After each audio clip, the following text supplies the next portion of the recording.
बना था जहाँ के नियम कायदे कानून कुछ अलग होते थे।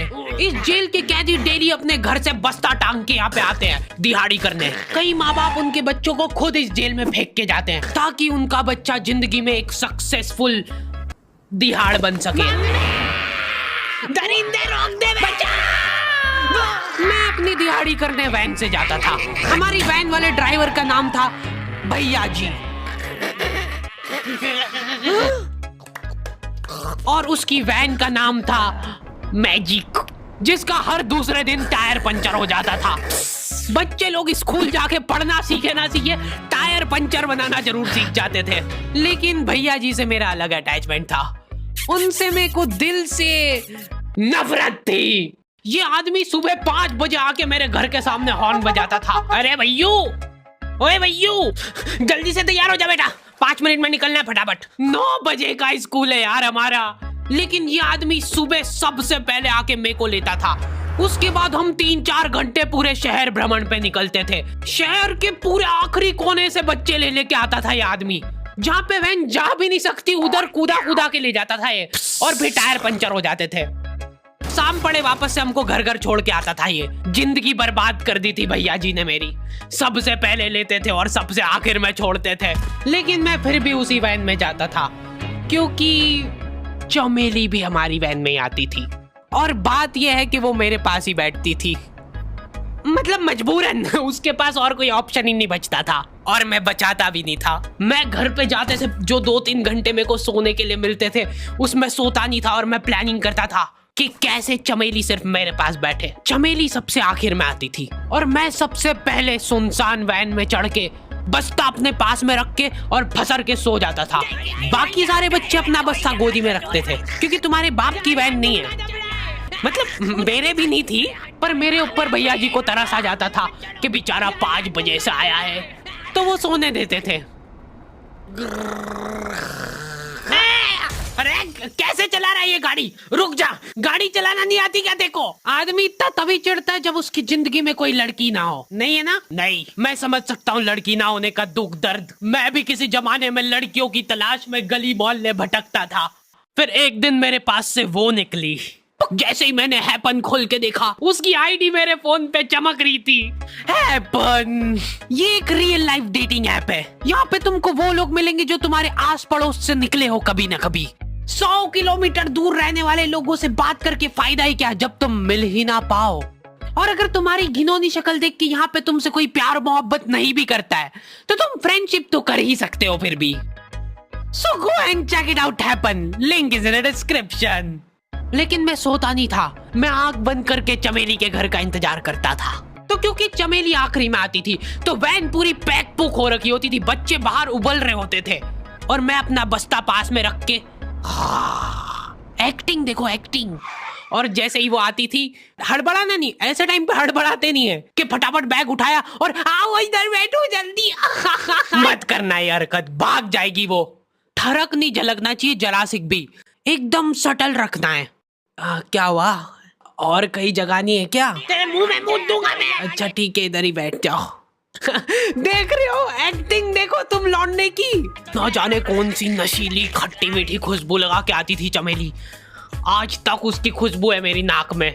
मैं वो खुशबू का पूरा मजा ले ही रहा होता हूँ, इतने में एकदम भभका बास आती है निकाह से। जैसे ही मैं बाहर झांकता हूँ, मरा हुआ कुत्ता पड़ा है वहाँ पे। एक काली कार सूख करके निकली और मेरे बच्चे को मार दिया।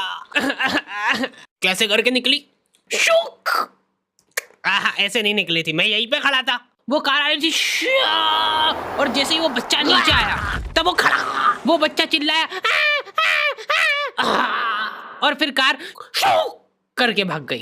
उधर कुछ बच्चे ऑटो रिक्शा से भी आते थे स्कूल। ऐसा लगता था कि पूरे स्कूल के बच्चे इस एक ऑटो रिक्शा में ठूस ठूस के ले जाता है वो। ये ऑटो वाले और भैया जी दोस्त थे और अब ये बीच सड़क पे रेसिंग लगवा रहे हैं। इनकी गाड़ियां उबला रही है बच्चों से, पर फिर भी नहीं मान रहे ये लोग। नहीं जीतूंगा। स्कूल जाके वो पीछे मुलट के देख रहा है तो एक बच्चा नहीं बचा उसके ऑटो रिक्शा में। हमारे भैया जी बेचारे पीछे से उनके गिरे हुए बच्चों को उठा उठा के ला रहे थे। ये सब हरकतें करके हम लोग जैसे तैसे कैद खाना पहुंच जाते हैं। सुबह 5 बजे से निकलने के बावजूद हम लोग लेट पहुंच रहे हैं। वहाँ पे पहुंच के हमने देखा कि 4 लौंडे मरे हुए पड़े हैं। जिनको डॉन ने मारा है। डॉन हमारे स्कूल की इंचार्ज थी। डॉन का कद छोटा था और पेट मोटा था, और आश्चर्य की बात यह है कि समय के साथ उसकी हाइट कम हो रही थी। मतलब बड़े नहीं बड़े वो चलता एक बार को, पर इसकी कम हो रही थी। डॉन बहुत स्ट्रगल करके कार से स्कूल आती थी खड़े होके, क्योंकि बैठ जाए तो उसको सामने की सड़क नहीं दिखती थी। वो अलग बात है, खड़े होके भी पूरा नहीं दिखता था। हर रोज 2-4 कुत्ते कुचलते हुए आती थी वो। फिर मेरे को समझ आया कि रास्ते में जो कुत्ते दिखे थे वो डॉन इस कैद खाने में छत पे बैठी रहती थी स्नाइपर लेके। कोई भी कैदी कुछ गलत गतिविधि करता हुआ दिखता था तो वहीं पे, मैडम इनकी लाश का क्या करना है? अरे ये तो आपको पता ही है। कहाँ रह गए थे यार झमू दीदी, फटाफट ये खून वून साफ करो। झमू दीदी बुलेट से स्कूल आते थे और ये अफवाह फैली हुई थी पूरे स्कूल में कि उनके घर पे मर्सिडीज भी है। लेकिन झमू दीदी हम्बल रहना पसंद करते हैं। ऐसा कहा जाता था कि ये स्कूल ऑन पेपर झमू दीदी के नाम पे ही है, पर वो हम्बल रहने के लिए यहाँ पे झाड़ू पोछा लगाती है। वैसे मैडम इन्होंने करा क्या था? गैर कानूनी पेन फाइट का सट्टा खेलते थे ये लोग क्लास में। उससे मेरे को प्रॉब्लम नहीं है, मेरे को क्यों नहीं? हाँ, हमारी क्लास में पेन फाइट का सट्टा चलता था। हमारे इधर जो लौंडा पेन फाइट में जीतता था, सामने वाले का पेन उसका हो जाता था। कुछ बच्चे अपना सब कुछ दांव पे लगा देते थे और कर्जे में डूब जाते थे। फिर भी वो लोग हार नहीं मानते थे और अपने दोस्त से पेन उधार लेके खेलते थे और वापस हार जाते थे। तो अब क्लास में कुछ बच्चों के पास पोटला भर के पेन पड़ा है और कुछ बच्चों के पास पेन ही नहीं है। पेन इस कैद खाने की करेंसी थी। जिसके पास जितने महंगे पेन वो उतना रईस। यहाँ पे ब्लैक में पेन इधर उधर होते थे। नॉर्मल लोगों के पास होते थे 5 रुपए वाले जीफी जेल, जो कि तुम एक पन्ने पे लिखोगे तो पीछे 10 पन्ने तक छप जाएगा। और उनसे भी गए बीते लोग होते थे जो 3 रुपए वाला यूज एंड थ्रो लेके आते थे और उससे भी उनकी अच्छी राइटिंग आ जाती थी। बहुत चिढ़ मचती थी यार मैं कौन से। और कुछ चुनिंदा रईस लोग होते थे जिनके पास होता था ट्राइमैक्स। हर बच्चे का सपना होता था कि उसके पास एक ट्राइमैक्स हो, साथ में आसपास 2-4 लड़कियां हो। मेरे को प्लीज मेरे को यहाँ पे ऑटोग्राफ दे दो। ये लो ट्राइमैक्स किंग के। ये ट्राइमैक्स क्या बात कर रही है, सही में एकदम रईस लोग ही अफोर्ड कर पाते थे ट्राइमैक्स। वो बाबड़े भी एक एक अक्षर लिख के रिफिल खोल के देखते थे। खाली हो रही है तो एक बार एक रईस बच्चे का ट्राइमैक्स चोरी हो गया। पूरे स्कूल में हाहू मच गई थी। वो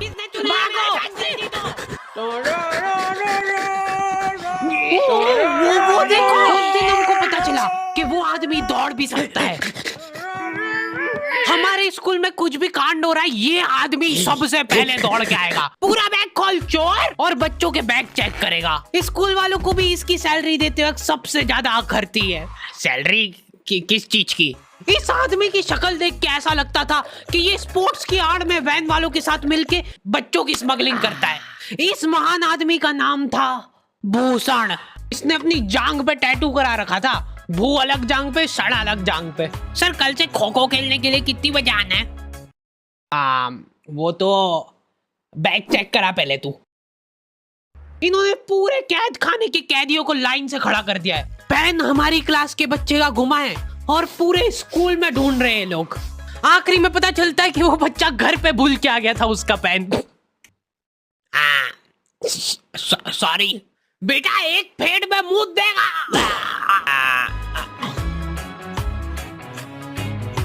ऐसे तो नमूने बच्चे थे हमारे स्कूल में, और टीचर लोग उनसे भी गए बीते थे। हमारे स्कूल में टीचरों को उनके नाम से कोई जानता ही नहीं है। बच्चों ने उनकी हरकतों के अनुसार टीचरों के नाम रखे हुए।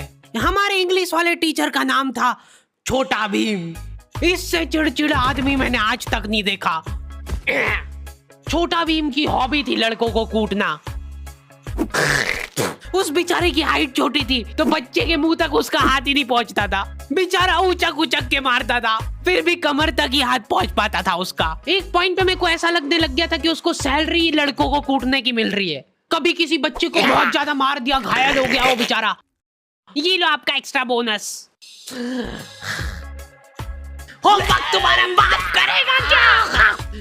सर मेरे पापा मर गए थे। तू भी मर जा। ये लो। अरे वाह, नहीं चल रही, सांस तो नहीं चल रही है। हाँ कंफर्म कंफर्म मर चुका है ये। ओह ये लो आपका प्रमोशन हो गया है।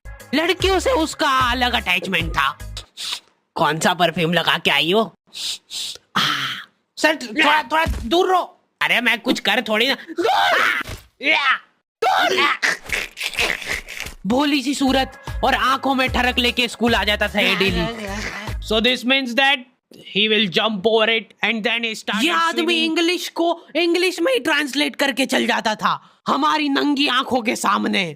इधर वॉशरूम में मौत का नंगा नाच मचा रखा था लॉन्डो ने। 4 लॉन्डे दिन दिन भर वॉशरूम में जाके खड़े हैं, कुछ भी नहीं कर रहे वो लोग वहां जाके। उनको बस मन की शांति मिलती है वहां जाके। अगले दिन उन चारों ने प्लानिंग करी कुछ तो प्रोडक्टिव करते यार वहां जाके। अगले दिन वो सब पानी की बोतल लेके गए। अब वो पानी पी पी के हाथों हाथ मूत रहे हैं। और ये टीचर लोगों को प्रॉब्लम क्या है, बच्चे अगर वॉशरूम जा रहे हैं तो एक गया है तो अभी दूसरा नहीं जा सकता है। क्यों? तुम्हारे घर की लेटरिन थोड़ी ना है वो कि एक टाइम पे एक जना यूज कर सकता है। मान लो वो 2 जने अगर वॉशरूम में मिल गए तो वो क्या कर लेंगे ज्यादा से ज्यादा? भाई यहाँ का बल्ब निकाल लेते हैं ना। हाँ निकाल लो, फीस भरी है अपन ने। लॉन्डो को ऐसा लग रहा है कि इन्होंने फीस भर के पूरा स्कूल खरीद लिया है। 10 लॉन्डे कॉरिडोर में छाती चौड़ी करके चल रहे हैं प्रिंसिपल के सामने। प्रिंसिपल को इग्नोर कर रहे हैं ये लोग। इनको ऐसा लग रहा है कि इन्होंने फीस भर दी है तो प्रिंसिपल इनके पैर पड़ेगी। उनमें से आधों ने फीस भरी भी नहीं है। हमारा स्कूल बिल्कुल सेफ नहीं था। हमारे वॉशरूम में चोरियां हो जाती थी यार। बल्ब चोरी करने के बाद सब लोग अंधेरे में मूत रहे एक दूसरे के जूते पे। उधर उधर कर। उसके बाद पूरे वॉशरूम में कुछ दिख नहीं रहा है चोरी करने का। तो ये लोग हाँ नल उखाड़ के ले गए। नल कौन ले जाता है? कभी वो मछली वाले साबुन चोरी हो जाते थे, कभी ये फिनाइल की सफेद गोली को माउथ फ्रेशनर समझ के खा जाते थे। भाई भाई इसको चबा मत, इसको चूस, ज्यादा देर तक चलेगी ऐसे। ठंडक हो रही भाई, ठंडक।